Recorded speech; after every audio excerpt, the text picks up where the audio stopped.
ఈరోజు యలమంచిలి నియోజకవర్గానికి సంబంధించి ఎంపీటీసీలు, జెడ్పీటీసీలు, కౌన్సిలర్లు మిమ్మల్ని అందరినీ కూడా ఇక్కడికి ఆహ్వానించడానికి ప్రధానమైన కారణం ఏమిటో మీ అందరికీ బహుశా తెలిసే ఉంటుంటుంది.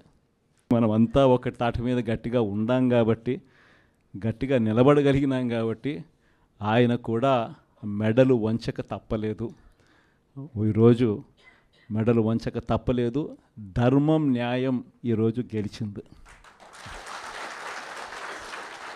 మామూలుగా అయితే పోటీ పెట్టకూడదు. మనకు 600 చిల్లర ఓట్లు ఉన్నప్పుడు, వాళ్ళకు 200 చిల్లర ఓట్లు ఉన్నప్పుడు అసలు పోటీ పెట్టాలని ఆలోచన చేయడమే దుర్మార్గం. ఆలోచన చేయడమే ధర్మం కాదు. ఆలోచన చేయడమే ఒక అన్యాయం. ఎందుకనంటే నీకు సంఖ్యాబలం లేనప్పుడు నువ్వు ఎందుకు పోటీ పెడతా ఉండవు? అంటే మేము కొనేదానికోసమే కదా, ప్రలోభాలు పెట్టేదానికోసమే కదా, మన తప్పు కదా. అలా చేయడమే ధర్మం కాదు. కానీ అలాంటి మనిషి అలా చేయడం తన నైజం. ఆ మనిషి తన అదే మాదిరిగానే చేసినా కూడా వైఎస్ఆర్ కాంగ్రెస్ పార్టీ కార్యకర్తలందరూ కూడా, నాయకులందరూ కూడా ఒక తాటి మీద గట్టిగా విలువలకు, విశ్వసనీయతకు గట్టిగా నిలబడ్డారు కాబట్టి ఆయన తల వంచక తప్పలేదు. మేనిఫెస్టోలో ఏదైతే మనం చెప్పామో ఎక్కడా కూడా మాట తప్పల. మేనిఫెస్టోను మొట్టమొదటిసారిగా చెత్తబుట్టలో వేసే పరిపాలన నుంచి మొట్టమొదటిసారిగా విశ్వసనీయత అన్న పదానికి అర్థం చెబుతూ మేనిఫెస్టోను ఒక బైబిల్గా, ఒక ఖురాన్గా, ఒక భగవద్గీతగా భావిస్తూ ఒక కొత్త నిర్వచనం చూపిస్తూ ఎన్నికల్లో విశ్వసనీయత అన్న పదానికి అర్థం చెబుతూ మనకు ఎన్ని సమస్యలున్నా కూడా చంద్రబాబు నాయుడు ఈ పొద్దు ఏ సమస్యలు లేకపోయినా కానీ సమస్యలు ఉన్నట్టుగా దాన్ని చిత్రీకరిస్తూ ఉన్నాడు. కానీ నిజం చెప్పాలనంటే మన ప్రభుత్వం అధికారంలోకి వచ్చినప్పుడు ఒకవైపున చంద్రబాబు చేసిన అప్పులు ఉన్నాయి, ఆ అప్పుల మీద వడ్డీలు ఉన్నాయి. ఆ వడ్డీలకు తోడు కోవిడ్ అనే మహమ్మారి కూడా మనం పరిపాలన చేసేటప్పుడు కూడా మనకు తాండవిస్తూ ఉన్న పరిస్థితులు. కానీ అటువంటి భయానక పరిస్థితుల్లో ఉన్నా కూడా ఒకవైపున రాష్ట్రానికి రావాల్సిన ఆదాయాలు తగ్గినప్పటికీ, రాష్ట్రంలో పెట్టే ఖర్చు అనూహ్యంగా పెరిగినప్పటికీ ఎటువంటి సాకులు చూపలేదు, ఎటువంటి కారణాలు చెప్పలేదు. ఈ వైట్ పేపర్లని, ఇంకొకటని గత ప్రభుత్వం మీద నిందలు మోపి, కోవిడ్ మీద నిందలు మోపి ప్రజలకు చేయాల్సింది చేయకుండా పోయే కారణాలు ఏ పొద్దు చూపించలేదు. ఎన్ని కష్టాలున్నా కూడా చిక్కటి చిరునవ్వుతోనే ప్రతి ఒక్కరికి కూడా, ప్రతి ఇంటికి కూడా మంచి చేస్తూ, ఇదిగో ఈ నెలలో ఈ కార్యక్రమం చేస్తాం, ఇదిగో ఈ నెలలో ఇది చేస్తాం, ఇదిగో ఈ నెలలో ఇది చేస్తాం, ఇదిగో ఈ నెలలో ఇది చేస్తామని చెప్పి గతంలో ఎప్పుడూ జరగని విధంగా ఏకంగా బడ్జెట్లో ఒక క్యాలెండర్ రిలీజ్ చేసి గత 5 సంవత్సరాల పాలనలో కూడా ఏ నెలలో ఏం చేస్తాము అని చెప్పి క్యాలెండర్ రిలీజ్ చేసి బటన్ నొక్కి నేరుగా ప్రతి ఇంటికి డోర్ డెలివరీ చేసిన చరిత్ర గతంలో ఎప్పుడూ కూడా జరగల. దేవుడి దయతో ఇవన్నీ కూడా చేయగలిగాం. ఈరోజు ప్రతి ఇంట్లోనూ కూడా జగనే ఉండి ఉంటే, వైఎస్ఆర్ కాంగ్రెస్ పార్టీనే ఉండి ఉంటే ఈ పాటికే పిల్లలందరూ బడులకు పోతూ ఉన్నారు. ప్రతి తల్లికి ఈ పాటికి అమ్మఒడి పడి ఉండేది. ఈ పాటికే జగనే ఉండి ఉంటే, వైఎస్ఆర్ కాంగ్రెస్ పార్టీనే ఉండి ఉండింటే ఈ పాటికే ప్రతి రైతన్న వ్యవసాయంలో ముమ్మరంగా నిమగ్నమై ఉన్నాడు. వ్యవసాయం ముమ్మరంగా పంటలు వేస్తూ ఉన్నారు. జగనే ఉండి ఉంటే ఈ పాటికే రైతు భరోసా సొమ్ము కూడా రైతులందరికీ కూడా వచ్చి ఉండేది. జగనే ఉండి ఉంటే, వైఎస్ఆర్ కాంగ్రెస్ పార్టీ ప్రభుత్వం ఉండింటే ఈ పాటికే రైతులకు 2023-24 సంబంధించిన ఖరీఫ్కి సంబంధించిన ఇన్సూరెన్స్ సొమ్ము కూడా కనీసం ఇంతవరకు ఈ ప్రభుత్వం ఇచ్చిన దాఖలాలు లేవు. ఆ డబ్బులు కూడా పడుండేటివి ఈ పాటికి రైతులకు. జగనే ఉండి ఉంటే, వైఎస్ఆర్ కాంగ్రెస్ పార్టీనే ఉండింటే ఈ పాటికే పిల్లలకు విద్యా దీవెన కింద ప్రతి 3 నెలలకు ఒకసారి ఫీజు రీయింబర్స్మెంట్ కింద వాళ్లకు పడే ఫీజులు ఆ తల్లుల ఖాతాల్లోకి ఈపాటికే నేరుగా పడుండేటివి. అదే తల్లుల ఖాతాల్లో పడాల్సిన ఫీజు రీయింబర్స్మెంట్, విద్యా దీవెన మామూలుగా ప్రతి 3 నెలలకు ఒకసారి, ప్రతి త్రైమాసికానికి అయిపోయిన వెంటనే ఇచ్చే పరిస్థితుల నుంచి ఇప్పటికే 2 త్రైమాసికాలు దాటిపోయాయి. ఇంతవరకు విద్యా దీవెన డబ్బులు ఇంతవరకు ఇవ్వడంలా.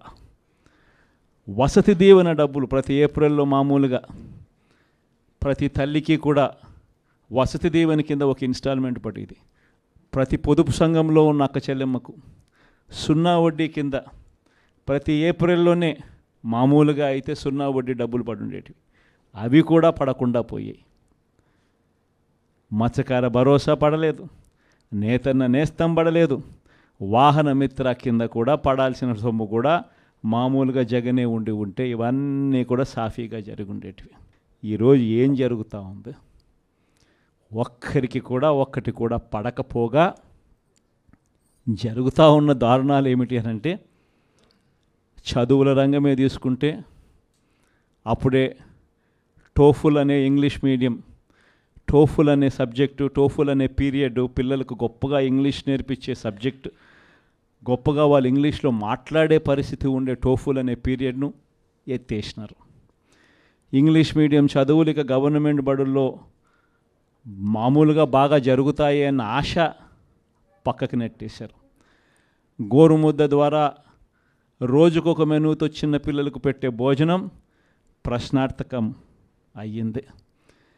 డిసెంబర్లో పిల్లలకు అందరికీ కూడా 8వ తరగతి పిల్లలకు ట్యాబులు ఇస్తారా అన్నది ఇంతవరకు ఆర్డర్లే ఇవ్వలేదు. అది కూడా ఒక క్వశ్చన్ మార్కే. ఇవన్నీ కూడా అప్పుడే విద్యారంగంలో మొదలైపోయి అన్నీ కూడా ప్రశ్నార్థకం. హెల్త్కి సంబంధించి, ఆరోగ్య రంగానికి సంబంధించి చూస్తే ఆరోగ్యశ్రీ బకాయిలు 1800 కోట్లు దాటాయి. ఇంతవరకు రూపాయి ఇచ్చిన దాఖలాలు లేవు. హాస్పిటల్స్ పరిస్థితి ఎలా ఉంది అని అంటే, ఇంతకుముందు డాక్టర్లు లేని కొరత, 0 వేకెన్సీ పాలసీ అనేది తీసుకొచ్చి డాక్టర్లు లేని కొరత ఏ గవర్నమెంట్ హాస్పిటల్లోనూ ఉండకూడదు అన్న పరిస్థితి నుంచి ఈరోజు డాక్టర్లు ఎక్కడ ఉన్నారు అన్న పరిస్థితిలోకి ఈరోజు గవర్నమెంట్ హాస్పిటల్ వెళ్ళిపోయాయి. ఆరోగ్య ఆసరా కనిపించడం లేదు. 104, 108 బిల్లులు లేవు. హాస్పిటల్లో డాక్టర్లు లేరు, మందులు లేవు, పరిశుభ్రత హాస్పిటల్లో అంతకన్నా కూడా లేని పరిస్థితి. ఎవడు పట్టించుకునే పరిస్థితుల్లో లేరు. వ్యవసాయం చూస్తామనంటే మళ్ళీ రైతులు ఈరోజు క్యూలలో నిలబడతా ఉన్నారు విత్తనాల కోసం. వ్యవసాయ పరిస్థితి చూస్తే ఫ్రీ ఇన్సూరెన్స్ పోయింది, ఈ క్రాప్ పోయింది, ఉచిత పంటల బీమా కూడా పక్కన పెట్టేశారు. అన్ని రంగాల్లోనూ ఇదే పరిస్థితి. తెలుగుదేశం పార్టీ నాయకుల చుట్టూ జన్మభూమి కమిటీలు అంటూ మళ్ళీ తెలుగుదేశం పార్టీ నాయకుల చుట్టూ, ఆ నాయకులు ఎక్కడున్నారో మళ్ళీ ప్రజలు వాళ్ళ దగ్గరికి వెళ్ళాల్సిన దుస్థితిలో ఈరోజు మళ్ళీ పాలన సాగుతూ ఉంది. గవర్నెన్స్ అన్నది పూర్తిగా ఎక్కడికి పోయిందో తెలియడంలా. లా అండ్ ఆర్డర్ అయితే నేను చెప్పాల్సిన పనుల, రెడ్ బుక్ పాలన సాగుతూ ఉంది. గ్రామ స్థాయిలో కక్షలను ప్రోత్సహించకూడదు అన్నది పక్కన పెట్టేసి, గ్రామ స్థాయిలో ప్రోత్సహిస్తూ మీరు చేసుకోండి, వెనకాల పోలీసులను మేము చూసుకుంటాము అని చెప్పి రెడ్ బుక్ పాలనతో ఈరోజు లా అండ్ ఆర్డర్ను పనంగా పెట్టి ఈరోజు పాలన సాగిస్తూ ఉన్నారు. దిశ యాప్ ఏమైందో ఎవరికి తెలియడంలా. ఇంతకుముందు ఏ అక్క చెల్లెమ్మ ఆపదలో ఉన్నా కూడా దిశ యాప్ ఫోన్లో బటన్ నొక్కితే చాలు 10 నిమిషాల్లో పోలీసు వాళ్ళు వచ్చి ఆ అక్క చెల్లెమ్మకు తోడుగా ఉండే పరిస్థితి నుంచి ఆ దిశ యాప్ ఈరోజు ఏమైందో కూడా అర్థం కావడంలా. అన్నీ కూడా 2.5 నెలలే. ఇన్ని మంచి పనులు చేసిన మనకే ఈ మాదిరిగా నెంబర్లు వచ్చినప్పుడు, ఇంకా ఆయన ఏ మంచి పని చేయనప్పుడు, అన్ని వ్యవస్థలను నీరు గారుస్తూ ఉన్నప్పుడు, ఇచ్చిన ఏ మాట నెరవేర్చినప్పుడు, అన్నీ అబద్ధాలే అని చెప్పినప్పుడు, ప్రజలు ఈ మోసాన్ని, మోసబోయాము అన్న ఈ మోసాన్ని వాళ్ళల్లో ఒక కోపంగా తయారవుతుంది. ఎప్పుడైతే మోసం చేసినప్పుడు ఆ మోసంలో నుంచి ఒక కోపం పుట్టినప్పుడు, ఆ కోపం అన్నప్పుడు మళ్ళీ చంద్రబాబు నాయుడు గారి గ్రాఫ్ ఈ మాదిరిగా జరగాల్సిందే.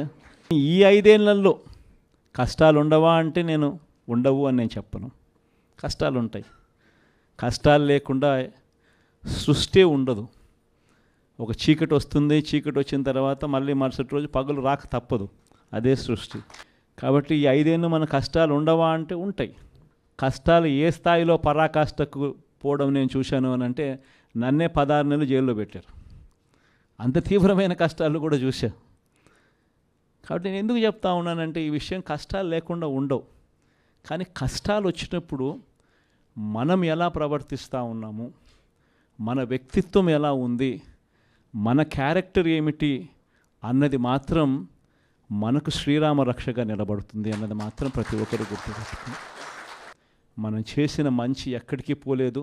వచ్చే 5 ఏళ్లలో ఏ తెలుగుదేశం పార్టీ కార్యకర్త కూడా ప్రజల్లోకి వెళ్ళి మేము పలాని మంచి చేశాము అని చెప్పుకునే పరిస్థితిలో ఏ తెలుగుదేశం పార్టీ కార్యకర్త ఉండడు. ఎందుకంటే వాళ్ళు చెప్పినటివన్నీ అబద్ధాలు, మోసాలే కాబట్టి ప్రజలు వాళ్ళ నిలదీసే కార్యక్రమమే జరుగుతుంది.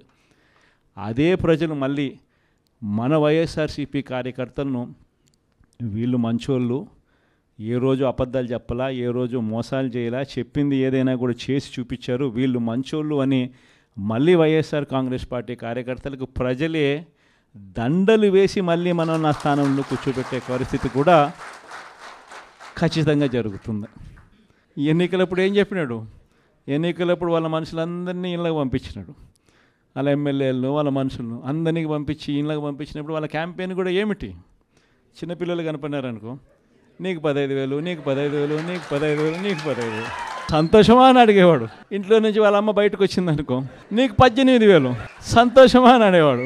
ఆ ఇంట్లో నుంచి వాళ్ళ అమ్మకు సంబంధించిన వాళ్ళ అక్కనో వాళ్ళ చెల్లెలనో బయటకు వచ్చిందనుకో, నీకు 18,000, సంతోషమా అని అనేవాడు. ఆ ఇంట్లో నుంచి ఒక 20 ఏళ్ళ పిల్లోడో ఎవరో ఒకరు బయటకు వచ్చినా అనుకో, నీకు నెలకు 3,000 నిరుద్యోగ వృత్తి, నీకు సంతోషమా అని అనేవాడు. సరే, కండువా వేసుకొని ఒక రైతు ఆ ఇంట్లో నుంచి బయటకు వచ్చినా అనుకో, నీకు 20,000 సంవత్సరానికి, సంతోషమా అని అనేవాడు. ముసలాయమ కనపడితే నీకు 4,000, సంతోషమా అని. ఇదే మాదిరిగానే క్యాంపెయిన్ అంతా జరిగింది. ఇదే మాదిరిగానే క్యాంపెయిన్ అంతా జరిగి ప్రతి ఒక్కరి చెవులోనూ కూడా పెద్ద కాలీఫ్లవర్లు పెట్టి అందరినీ మోసం చేసి ఈరోజు ఇప్పుడు ఆ స్థానంలో కూర్చొని ఉన్నాడు.